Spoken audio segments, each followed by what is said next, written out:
هو حدا يجي يقول لي انه هيدا الانسان حينتهي من بعد قتل زي كرة القدم. لك شوفوا العظمه، شوفوا. ولك ايه صدق، ولك رئيس برتغال التقى مع رئيس سابق دونالد ترامب، وثلاث ارباع الحديث كان عن كريستيانو رونالدو. تخيلوا رئيس دولة لحتى يحمي حاله ويحمي بلده ويتحالف مع الولايات المتحدة ولا يتحالف مع أي دولة أخرى، بدي يجيب سيرة كريستيانو رونالدو لحتى يقتنعوا فيه.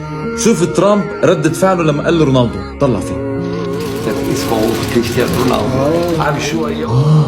بس شوف ترامب لما قل رئيس الولايات المتحدة السابق، هيدا على فكرة فيديو قديم شوي، بس هون وقت ترامب كان رئيس.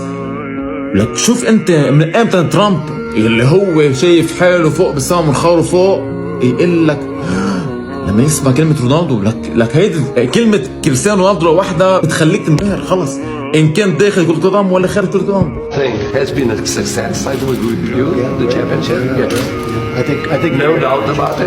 يا اخي نسيوا البرلمان ونسيوا السياسة ونسيوا كل المواضيع وكل الوقت بيصير رونالدو. بس شوفوا الإحراج اللي حرجوا إياه رئيس الولايات المتحدة السابق ترامب لرئيس البرتغال. So will Christian ever run for president against you?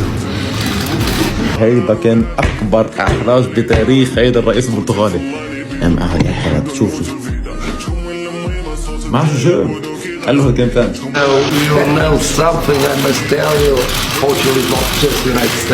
حتى رئيس البرتغال بيتوتر لما يجيبوا اسم رونالدو يكون منافس له، بده يتوتر لأنه رجل عظيم بكل معنى الكلمة.